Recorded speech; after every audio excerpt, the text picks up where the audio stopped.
ধন্যবাদ মাননীয় প্রতিমন্ত্রী। জনাব শাহজাহান চৌধুরী, চট্টগ্রাম। মাননীয় স্পিকার, আপনাকে অসংখ্য ধন্যবাদ। 18 বছরের অত্যাচার, নির্যাতন, নিপীড়নের পর, লড়াই সংগ্রাম, আন্দোলনের মাধ্যমে অভ্যুত্থানের পর 12ই ফেব্রুয়ারি নির্বাচনে সারা বাংলাদেশের মানুষ অংশগ্রহণ করেছে।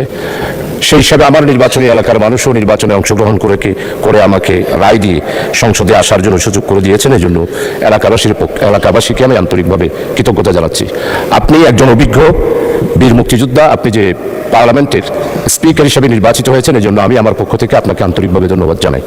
মাননীয় মন্ত্রী মহোদয়ের কাছে আমার যেই জানা, 4 দলীয় জোটের আমলে আমাদের মাননীয় সমাজ কল্যাণ মন্ত্রী আলী আহসান মোহাম্মদ মুজাহিদ এই যে আজকে বিধবা ভাতা, বয়স্ক ভাতা, বিধ্বস্ত ভাতা, এই সব কিছুর ব্যাপারে উনি একটি সুন্দর ক্যাটাগরি এবং নিয়ম নীতির মাধ্যমেই এই প্রকল্পটি চালু করেছিলেন।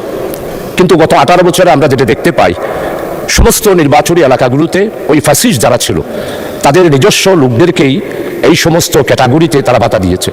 আমি মাননীয় মন্ত্রী মহোদয়ের কাছে জানতে চাই, 18 বছরের এই যে অনিয়ম, এই যে বিধি বহির্ভূতভাবে শুধু দলীয়ভাবে যে সমাজের এই প্রকল্পগুলো চালুর ব্যাপারে যে সমস্ত দুর্নীতি হয়েছে, এই দুর্নীতির ব্যাপারে আপনারা কোনো পদক্ষেপ নেবেন কিনা এবং পদক্ষেপ নিলে কিভাবে বাস্তবায়ন করবেন, 1। আর 2 নম্বর হলো যেই তালিকাটা ছিল সেই তালিকাটা তদন্ত করে সঠিক একটা তালিকা প্রণয়ন করে আমাদের বিরোধী দল, সরকারি দল, সম্মানিত সদস্যদের সাথে সেই সমাজ কল্যাণ অফিসার পরামর্শ করে একটি তালিকা প্রণয়নের জন্য আপনার পক্ষ থেকে নির্দেশ দিবেন কিনা, এই বিষয়টা আমি মাননীয় মন্ত্রী মহোদয়ের কাছে জানতে চাই।